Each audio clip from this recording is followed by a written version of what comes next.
Did you know that one single AI search can consume as much energy as it takes to charge your phone from 0 to 100%? That's insane! Hi guys, welcome back to Wander with Bree. I am Bree, and this is the channel where we discuss all things tech and travel related. Today, we are talking about the elephant in the room. All of us are using AI, talking about AI, and in the back of our minds, we're thinking, is this bad for the environment? Should I not be doing this search right now? So in today's video, we are going to be exploring all things environment and AI.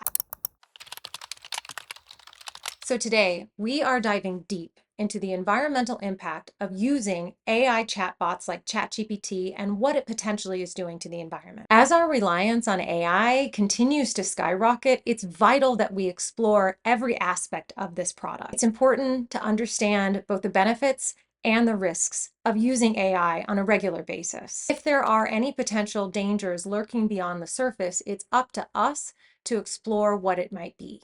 From carbon footprints to ethical implications, today we will explore it all. But here's the twist. AI isn't always the environmental villain. It's also being harnessed to combat climate change and to help promote sustainability. So buckle up as we navigate this complex landscape of AI. Good, bad, ugly, everything you decide. At the end of today's video, it's up to you to tell us what you think, and up to the individual to decide whether or not to use AI. Because I don't know that we can actually avoid it, so it's here. Now what? And what does it mean for us? What does it mean for our future? What does it mean for our children and grandchildren's future? Can we harness it for good?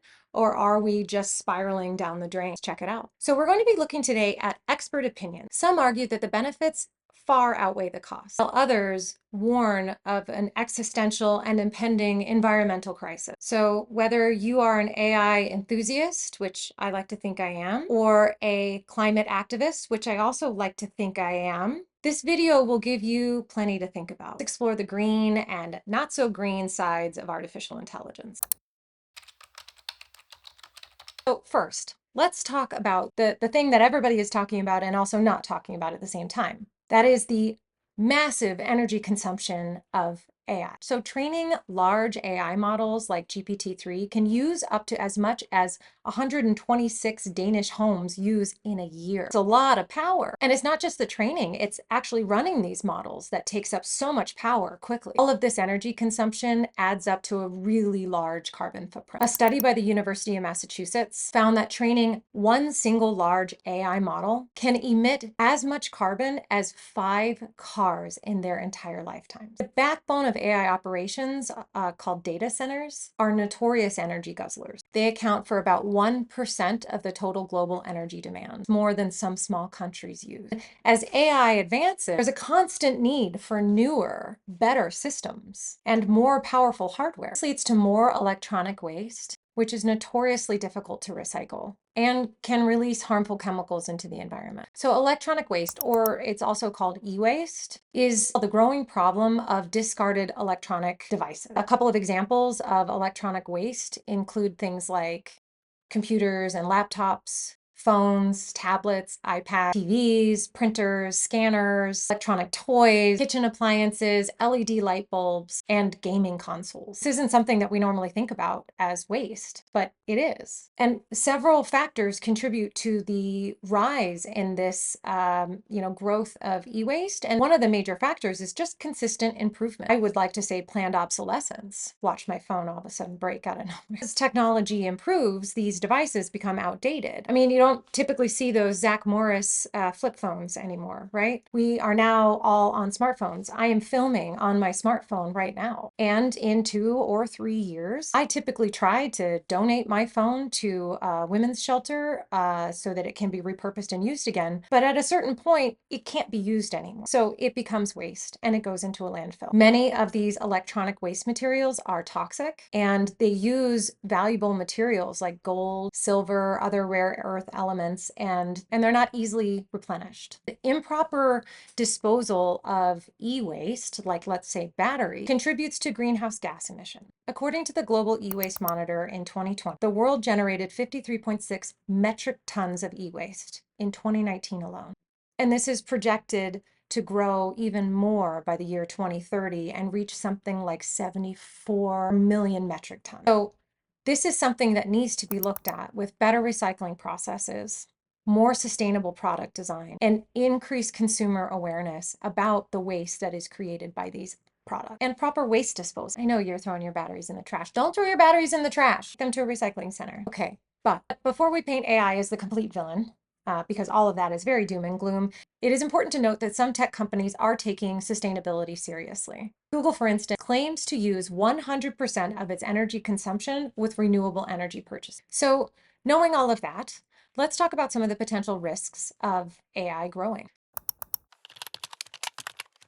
So as AI continues to become more integrated in our daily lives, in our smart homes, our cars, our devices, the demand for energy is going to grow. This could significantly strain our power sources and could potentially increase our reliance on fossil fuels. In addition, there are some concerns about bias. AI systems are only as good as the data that they're trained on. If for whatever reason, one of the systems that the data is trained on has a particular environmental bias, this could lead to harmful outcomes for communities or ecosystems, specifically one community over another community or one ecosystem over another, depending on who created the data set. So it's easy to skew a bias. So as I mentioned before, the hardware for AI systems uses rare earth materials and other minerals. Demand could lead to more mining and potentially cause environmental, social, and structural problems in the area in which the mining occurs. So we can see here that it is super important for us to make sure that we are coming up with regulations, and as we're developing these AI technologies, that we are working to mitigate the risks to the communities in which mining is happening, manufacturing is happening, waste is happening. So all of this to say, holy, this is a little bit scary. AI is consuming a lot of power and taking a lot of resources. It's not all doom and gloom. I promised you two halves of the whole, right? So we're talking about the risks of AI, and we can also talk about the benefits of AI, and we can come together as a community, as a whole, to make informed decisions about what we're doing moving forward. So let's talk about the environmental benefits of AI. Not only do I like AI because it helps me do things like compile emails that I was struggling to do, or create a baking plan for my week, or create a workout schedule for me, or plan my travels. I freaking love that stuff. But if it's at the expense of a rainforest, I don't want to do that. So how can AI help the environment? And if it is all this horrible doom and gloom stuff, why is it still happening? How is it still growing? So there is a positive side to AI. One of them is through climate modeling. So climate modeling is a complex scientific process that uses mathematical representations of the Earth's climate system to simulate and predict climate patterns and changes. So let me explain this in just a little more detail. It's the use of quantitative methods to simulate the interactions of the atmosphere, oceans, land surface, and ice.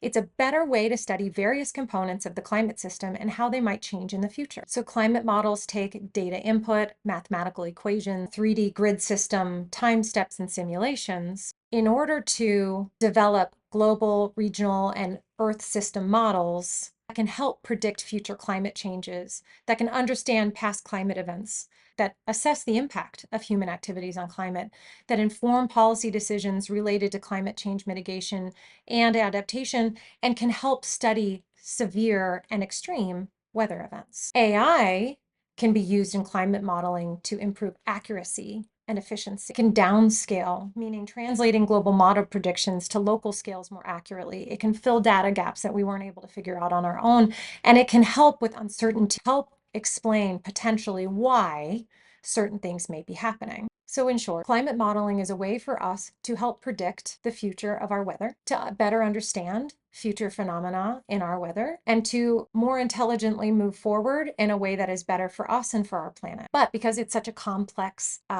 system and can critically think better than humans can in some ways and may have more data, it could prove to be a significant assistant for us moving forward in our world and or reversing the effects and stopping the effects of climate change. Okay, so moving on, another thing. AI algorithms are also being used to optimize power grids. So by doing this, they can reduce waste in communities and also integrate natural resources and solar energy and renewable energy sources. Google claims that DeepMind has helped it reduce its waste and energy consumption, cooling their data centers by over 41%. AI-powered cameras and drones can also help with wildlife conservation. Some conservationists are using AI cameras to help them track endangered species and also help combat poaching. And in some areas, it's led to a significant increase in desired wildlife. And AI can also more accurately sort waste between what is recyclable and what is not than the human eye can. This, in turn, would help reduce the amount of waste that we're seeing in landfills. In addition to this, AI-driven farming techniques are actually helping to reduce the need of pesticides and water use, leading to more sustainable agricultural practices. So you can see how, in farming, in waste disposal, in wildlife conservation, in climate hacking, essentially, there are ways that AI can do better for us than we have been doing alone. Now, one could argue that the way that we are doing things is just fine and we're doing okay. So harnessing the power of technology to help us level set could be exactly what we need. If you've ever read the book Guns, Germs, and Steel by Jared Diamond, this will ring true to you. I'm going to link it down below. Sorry, I'm interested in lots of things, so I just want to tell you this really quickly because I think this will make sense to you. The Industrial Revolution changed everything. I mean, that's a simple way of saying it, but essentially, when we started harnessing the power of steam engines and metal plows and factories, the way that humans had existed for centuries changed. We started releasing more carbon emissions. We started farming practices that were different. We started using energy that we hadn't used before. Our waste management changed. Our creation of waste changed. We started seeing things like significant water pollution, air pollution, deforestation, and urbanization. As soon as we were able to localize where we got our food from, everybody moved into urban areas. Not everybody, but humans changed the way that we lived. We've lost some green space. We've depleted our resources. We've seen soil degradation and noise pollution and energy patterns changing and light pollution. So all of these things have grown and changed over time since the advent of the Industrial Revolution. What if AI is the AI revolution? What if the help that we needed was an overarching technology that can look at the way that we are living our lives and help us solve some of the problems that we have not been able yet to solve? Maybe I'm a dreamer, but everything that I am reading, everything I'm starting to understand about AI, yes, there are risks. There are problems. Can we harness AI to fix the problems that it's creating and fix the other problems that we created long before AI came along? Or is AI just another step in the problem? Have we depleted all of our resources and now we're just going to make it worse with AI because we want to look up travel itineraries quicker than we can on Google? I don't know. I mean, I think I don't know enough. So let's see what the experts have to say. Okay, as the debate around AI and its cost on the climate is far from settled, let's compare a couple of experts. So, Dr. Kate Crawford, AI researcher and author, warns about the hidden costs of AI. She emphasizes the need for way more transparency in reporting energy use and emissions. On the other hand, Andrew Ng, co-founder of Google Brain, argues that the potential benefits of AI in fighting climate change far outweigh its current environmental costs. Environmental scientist Dr. Jennifer Holmgren suggests a middle ground, advocating for the development of more energy efficient AI systems while harnessing their power for environmental good. The consensus seems to be that AI does still have its problems, and it does have significant environmental costs. Its potential to solve significant global crises makes it a technology worth exploring, but with caution and responsibility. Spent not a small amount of time looking up how can I, as the average consumer, use AI responsibly. I've asked questions like, and of course, yes, I am asking Perplexity actually, but I've asked questions like, so can I care about the planet and use AI? Or can I use AI while still being conscientious of the planet? The answers are always climate modeling. So, so I don't know what the answer is. My assumption is that public consumption of AI is not nearly as big of a drain on energy consumption as it is if we're using DeepMind, right? Or we're using some other applications of AI, I hope. Or my small little trickle of energy that's being taken away is fixed by the gigantic energy solutions that are coming from AI in the future. I don't know. What do you think? This is hard for me because most of the time I just want to forget that this is an environmental problem. And quite honestly, I can forget it's an environmental problem because my lights are still on, everything is fine. Do I deal with excess pollution in my state? Absolutely. I want to hear from you guys. The relationship between the environment and AI is really complex. And there are definitely challenges to overcome and incredible possibilities in the future using AI. But how do I do it responsibly? How do you do it responsibly? It seems to me like our job is to push for more sustainable practices around AI, to ask for the developers of AI to answer our questions, to ask for the developers of AI to be transparent, to work to replenish whatever they take. But I don't know, maybe that's just a pipe dream. Guys, this is a different kind of video for me. And I found that I got pretty passionate and pretty excited. I'm actually feeling really warm right now. So please let me know in the comments what you guys think. I am so curious to know how you're feeling about AI in the environment, about the impact that AI is having, about the impact that AI could have, and how we as consumers can do our best to not destroy the one and only planet that we have. So guys, thank you so much for being here. I'm going to continue to explore AI. If I come up with anything else, if I come up with any new solutions or resolutions or conclusions, I will post them down below or make another video. So I am always here for you guys to answer any of your questions that you have. If there's anything that I brought up that you're not sure about, please post something down in the comments and I will get back to you. I post videos every week. And thank you again for being here. If you like this video, please don't forget to like, subscribe, share, and comment.